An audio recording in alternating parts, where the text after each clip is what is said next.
हे guys good morning, welcome back to my YouTube channel Marathi driver daily blog. तर मित्रांनो, आपण ओला उबरच्या बद्दल डिटेल्समध्ये व्हिडिओ टाकतो. डेलीच्या डेली अपडेट वगैरे झाला त्याच्यामुळे. तर रोजच्या प्रमाणे आपण किलोमीटर पण 0 केलंय आणि आपला जो आहे ना CNG तो पण फुल फिल केलाय आणि 5 किलोमीटर गाडी चालली आहे. आंदे फाट्यावर आपण CNG भरलं होतं. तर आपण आता थोडं मेन टॉपिकवर चर्चा करणार आहे मित्रांनो. आउटस्टेशनची ट्रिप खूप जास्त लोक म्हणतात. एक ट्रिप असली आपल्याला, चला निघायचं इथून माझ्या हिशोबाने. मस्तपैकी एक ट्रिप कंप्लीट केली. टाइम 7:16. 31 किलोमीटर गाडी चालली आहे टोटल. 1 मिनिट. हां, 31 किलोमीटर गाडी चालली आहे टोटल. आपण सध्या इथं शिवाजीनगर इथे. तर कस्टमरला केले ड्रॉप. 466 रुपये मिळाले आपल्याला मस्तपैकी. एक्सेल बुकिंग होती, ठीक आहे म्हणून चालते, काय प्रॉब्लेम नाही. इथं आपल्याला एक रिझर्वेशनमध्ये वाजली होती 21 मिनिटं पिकअपला, 10 मिनिटं पिकअपला आणि आपल्या त्यांना लोणी काळभोरला सोडायचं होतं. 1 तास 17 मिनिटं दाखवत होते. मी काही एक्सेप्ट केली नाही कारण की ती पार 10 किलोमीटर पिकअप होतं त्यांच्यामुळं. तर बघूया आता ट्रिपची वाट बघतो, एखादी चांगली तरी ट्रिप बघू. हो, कारण की आज आपला टार्गेट राहणार आहे मित्रांनो 4,000 रुपये. 4-4.5 रुपयाच्या दरम्यानच ठेवायचं, कारण की तेवढं टार्गेट कंप्लीट पण होतो. मतलब प्रॉब्लेम पण नाही जात. सकाळ सकाळी जर निघलो ना तर काय नाही विषयात. आणि मित्रांनो, आता खूप जणांचा सेटअपचा विषय चाललो आहे. आता खूप जणांचं सेटअपचं मतलब करत आहे. आमचा पण विचार चालू होता, पण आता जी शुभम दादाचा व्हिडिओ वगैरे आलं होतं एक नवीन, ते व्हिडिओ बघून मी पण आता सेटअपच्या नादी नाही लागणार. आपला आहे तोच करायचं, डेलीच्या डेली लोकल. आणि आपले प्रायव्हेट कस्टमर पण खूप सारे झाले. आणि सेटअप जर मित्रांनो तुम्ही व्हिडिओ जर बघायचे असेल तुम्हाला माहिती असेल, आणि जर तुम्ही नाही बघत तर तुम्हाला थोडक्यात सांगतो. विषय असा चाललाय मित्रांनो, आता जी मला पण एवढं माहिती नव्हतं, मी काल व्हिडिओ बघितलं होतं तेव्हाच मी तुम्हाला सांगतो. तर जे वेंडर आहे, मतलब फॉर एक्झाम्पल तुम्ही धरून घ्या, आपला उबर आहे, उबर ॲप्लिकेशन आहे, त्याचं जे ॲप्लिकेशन जे हॅक केलंय ना खूप जणांनी, त्याचं ते जे आहे ना आपला उबर ॲप्लिकेशन जे हॅक केलंय ना, मतलब खूप जणांनी हॅक केलंय. जे वेंडर आहे ना आजूबाजूचे, त्यांना हॅक करून दिलंय. आणि त्याची जी रिझर्वेशनची ट्रिप जे आहे ना आउटस्टेशनचे टोटल कुठली पण असू द्या, मुंबई आपली ऑल महाराष्ट्र या फिर महाराष्ट्राच्या बाहेर पण असू द्या, कुठली पण ट्रिप असू द्या, ते फक्त त्यांच्याचकडे जातात. ॲक्सेस त्यांचे जे ॲक्सेस आहे ना त्यांच्याचकडे जातात. आणि त्यांची जे ट्रिप आहे ना त्यांच्या ग्रुपमध्ये असं ते ठरवलंय म्हणते कोणीतरी, आणि त्याच्यानंतर ना त्याच्यामध्येच ते तुम्हाला बुकिंग देतात. तुम्ही 5-5 हजार रुपये असं काहीतरी म्हणलंय. मला कमेंट पण आले होते काय सेटअप म्हणजे कसं करायचं, त्याच्यानंतर सेटअप म्हणजे काय. खूप जणांना हे सुद्धा माहिती नाही की सेटअप म्हणजे अजून काय चाललंय मित्रांनो. तर सेटअपच्या डिटेल्समध्ये खूप खूप काही बोलायचं आहे, पण तुम्ही थोडक्यात समजून घ्या. सेटअप विषयाच्या नादी नका लागू, कारण की आता पण गाड्या खूप त्यांच्याकडे जास्त चालल्या म्हणते, जसं मी काल बघितलं शुभम दादाच्या व्हिडिओमध्ये. तर तुम्ही पण सेटअपच्या नादी जर नका लागले तर ठीक आहे माझ्या हिशोबाने. जे लोकल केले ते ठीक आहे, कारण की लोकलमध्ये पण धंदा चांगला होतो मित्रांनो. माझं पण एक्सेल गाडी आहे, मी असं नाही सांगत आहे. सकाळी जर तुम्ही ठरून जर चालले ना, सकाळी 5-5:30 वाजता जर उठले ना, आरामात 5 वाजता जरी उठले ना, 6 वाजता जरी कामाला सुरुवात केली ना, तर तुम्हाला 6-6.5 हजार रुपये, सॉरी 4.5-4 हजार रुपये तर आरामात होऊ शकतात मित्रांनो. माझं एवढंच म्हणायचं आहे. तर बघते त्या ट्रिपची वाट कुठली पडते तुम्हाला सांगतो मी व्हिडिओमध्ये. आणि व्हिडिओमध्ये खूप काही शिकायला मिळेल मित्रांनो. व्हिडिओ शेवटपर्यंत नक्की बघा. व्हिडिओ आवडला असेल तर आताच लाईक करा, चॅनलला नवीन असेल जरूर सबस्क्राईब करा मित्रांनो, कारण की आपले 2,000 सबस्क्रायबर आपल्याला कंप्लीट लवकरात लवकर कंप्लीट करायचं आहे. तर ठीक आहे, गावाला जायचं काही प्लॅन नाही वाटते मला. असं जर जमलं तर जाऊ. आता 2 दिवसामध्ये गावाकडे यात्रा पण आहे. जर वाटलं तर जायचं, नाही वाटलं तर थोडं गाडीचं काम पण करायचं आहे.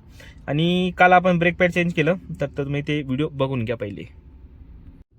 तर मित्रांनो, हे कालचा व्हिडिओ आहे. काल आलो तुम्ही ब्रेक पॅड चेंज करायला हिंजवडी, आपला लक्ष्मी चौकच्या इथे. हे मातोबा सगळं आहे, इथं आलो होतं आपण काल ब्रेक पॅड चेंज करायला. आपला पहिला गाडीचा खर्च आलाय मित्रांनो.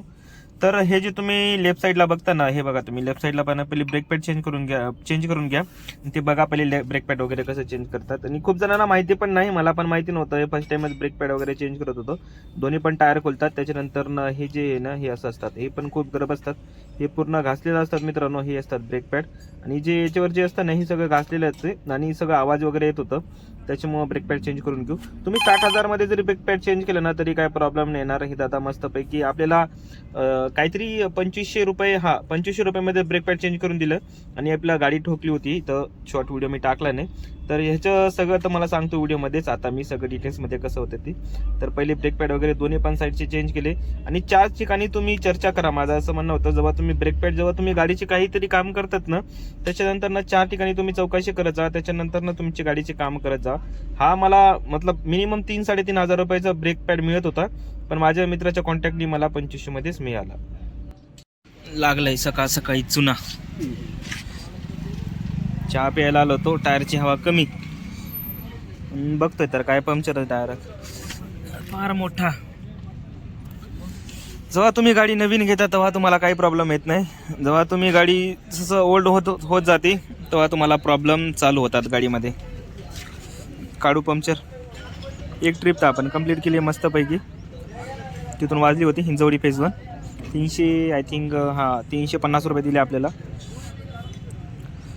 तर बघूया आता कुठली ट्रिप असते. पहिले पंक्चर वगैरे काढून घेऊ. मला चहा वगैरे घेऊन घेऊ. इथं दादा काढत आहे पंक्चर. खिळा घुसलाय डायरेक्ट. सध्या टाईम बघा तुम्ही 11:44 गाडी टोटल 79 किलोमीटर चालली आहे. आपण हे बालेवाडी बाणेर इथे ज्या हॉस्पिटलमध्ये ड्रॉप केलं कस्टमरला. तर विषय असा झाला मित्रांनो, आपण होतो पार ह्याला पहिले काय म्हणतात त्याला हिंजवडी फेज 1 आपला लेमन ट्रिप अशी. तिथून एक आपल्याला ट्रिप मिळाली होती आपली विप्रोची एक ट्रिप मिळाली होती मस्तपैकी. त्याचे ते 170 रुपये दिले त्यांना. तिथं सोडलं आणि सरळ निघालो होतो मित्राकडं फेज 3 मध्ये. तिथं मस्तपैकी जाऊन तिथं जेवण वगैरे केलं, डब्बा वगैरे खाल्लं. मित्र पण जेवायचं बाकीच होतं. त्याच्या घरी मस्तपैकी भजी पापड वगैरे आणले. मस्त जेवण वगैरे केलं. गावाकडचे भजे भेटतात तिकडं, मस्त लागतात एक नंबर. तिथं जाऊन जेवण वगैरे केलं. त्याच्यानंतर थोडं पुढं आलो एका मित्रापाशी. तिथं बसलो थोडा वेळ. तिथून आपल्याला एक ट्रिप असते ही वाली. तर ह्याचे पैसे दिले आपल्याला 323 रुपये दिले. तर विषय असं झालं, जेव्हा आपण येत होतो ना, आपला सध्या हिंजवडी फेज 3 होती, मानूनमधून होती. याच्या टायमिंगला नाही का आपल्याला रिझर्वेशनमध्ये वाटते एक ही वाली ट्रिप आपल्या याची पुणे इंटरनॅशनल एअरपोर्टची. तर जास्त टायमिंग कट टू कट होत होतं. थोडंफार 2-3 मिनिटामध्ये फरक होता. थोडंफार रस्त्यानं ट्रॅफिक पण लागलं. तर विषय असा झाला, ती आपल्याला ट्रिप पडली. आणि ते जर आपल्या रिझर्वेशनमध्ये जर ट्रिप पडली ना तर ते आपल्याला पहिलीच नोटिफिकेशन देतात की तुमचं एक वेळा वॉर्निंग देतात. जर तुम्ही जर एक वेळा वॉर्निंगला देतात, तुम्ही टायमिंगच्या आतमध्ये गेले पिकअप करायला तर ठीक तुम्हाला जसते, नाही तर मग ती दुसऱ्याला जाऊन जाते. असं झालं. तर आपली इथून होते 8 मिनिटं दूर, काही ते 1-2 किलोमीटर. पहिले 10 मिनिटं दाखवत होते. 11:45 त्यांचा पिकअप होता हाताचा टायमिंगला. मस्तपैकी 1000 रुपये भेटले असते. पण हे जे कस्टमर आहे ना, जे सोडले त्यांना गावाकडचेच होते मंगरुळ पीरचे.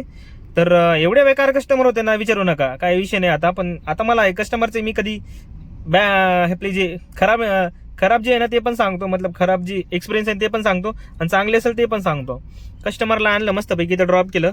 पर त्यांचं लोकेशन बाहेरच होतं, तर बाहेर सोडणार होतो. ते बोलले पेशंट आतमध्ये सोडा. आतमध्ये सोडलं तर पार त्यांना आतमध्ये सोडायला गेलं होतं. पार ते म्हणले आम्हाला गेटच्या पाशी सोडा म्हणते. आता चला म्हणलं, आता त्यांना उतरायला तरी पाहिजे ना लवकर. त्यांना म्हणतोय मी तुम्ही उतरा, मला ट्रिप वाजलेली आहे. तिथं ते कॅन्सल होईल.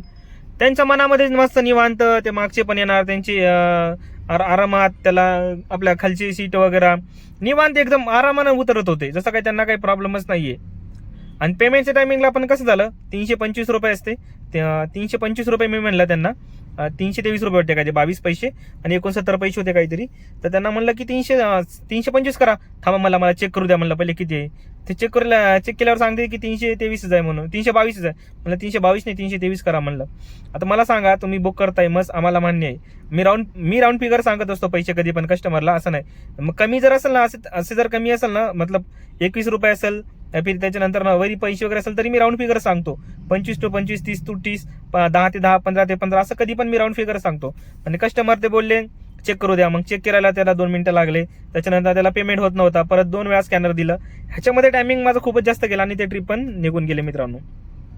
असं विषय झालं. तर मस्तपैकी आपण ती ट्रिप जर नेलीस तर तासाभरामध्ये आपला 1000 रुपये ते दिले असते. 1066 रुपये होते. 54 मिनिटं लागत होते त्यांना ड्रॉप करायला. असं होते, आपल्या किस्मतमध्ये नसेल त्याच्यामुळं आपल्याला भेटलीच नाही. तर ठीक आहे, बघतो आता ट्रिप किती वाजता आपल्याला इथून वाजते. 1300 रुपये तर झाले मस्तपैकी. टायमिंग झाला आहे 12 वाजायला आले. तर ठीक आहे, काय प्रॉब्लेम नाही. आपल्या किस्मतमध्ये नसेल तर काही विषय नाही. म्हणलं त्या ट्रिपला सोडून म्हणलं मस्तपैकी 2500 होऊन जातात म्हणलं निवांतपणे. 1,500 रुपयेच बाकीवर राहतो. पण झालं आपला वाटोळा सगळं. जाऊ द्या, बघू आता आपल्यासाठी काहीतरी देवाने चांगलंच विचार केला असेल. तर बघतोय ट्रिप आता. ते बघा, तुम्हाला काही दिसत असेल उडताना. आपल्याला बसायचं एका दिवस नक्की. विषय आपली एका दिवस मस्तपैकी बसू म्हणून त्याच्यामध्ये जाऊ मित्रांसोबत मस्तपैकी. तर टाईम बघा तुम्ही, पहिले टाईम दाखवतो तुम्हाला. 1:42 105 किलोमीटर गाडी चालली आहे. आपण एक खराडी इथे कस्टमरला केले ड्रॉप. हिंजवडीतून मस्तपैकी एक बुकिंग पडली होती आपल्याला, त्यांना सोडले इथं. 430 रुपये दिले त्याचे. फॅमिली कस्टमर होती. मस्तपैकी त्या रनिंग झाली. होईल टार्गेट माझ्या हिशोबाने कंप्लीट, त्याच्यात काही प्रॉब्लेम नाही. पण ती जर ट्रिप मिळाली असती ना सकाळची, मजाच आली असती. जाऊ द्या, सोडा, आपल्या नशिबातच नसत. तर बघतोय आता ट्रिपची वाट. पडली तर लगेच इथून निघू, कारण की मला वाटते थोडं पुढं जावं लागेल. इथून काही ट्रिप वाजणार नाही, चंदननगर बायपास साईड जावं लागेल. तर ठीक आहे, बघतो आता. जर पडली तर ठीक, नाही भेटत थोडं पुढे जातो. त्याच्यात काही विषय, आपलं काम करायचंच आपल्याला. तर आपण आलोय मित्रांनो घरी. व्हिडिओ आवडला असेल तर लाईक करा, चॅनल नवीन जरूर सबस्क्राईब करा. गाडीमध्ये व्हिडिओ काढायचं विसरलो होतो. टाईम झाला आहे आता 8-8:30 वाजले होते. ट्रिप काय वाजली ना आपल्याला, त्याच्यामुळे एमटी जावं लागलं. रस्त्यानं थोडं गाडीचं काम होतं, ते पण दाखवलं होतं आपण. आणि आपण जाणार आहे मित्रांनो आता गावाला 2-3 दिवस. त्याच्यानंतरच आता व्हिडिओ वगैरे येणार. तर ठीक आहे मित्रांनो, भेटूया 2-3 दिवसांनी. Bye bye.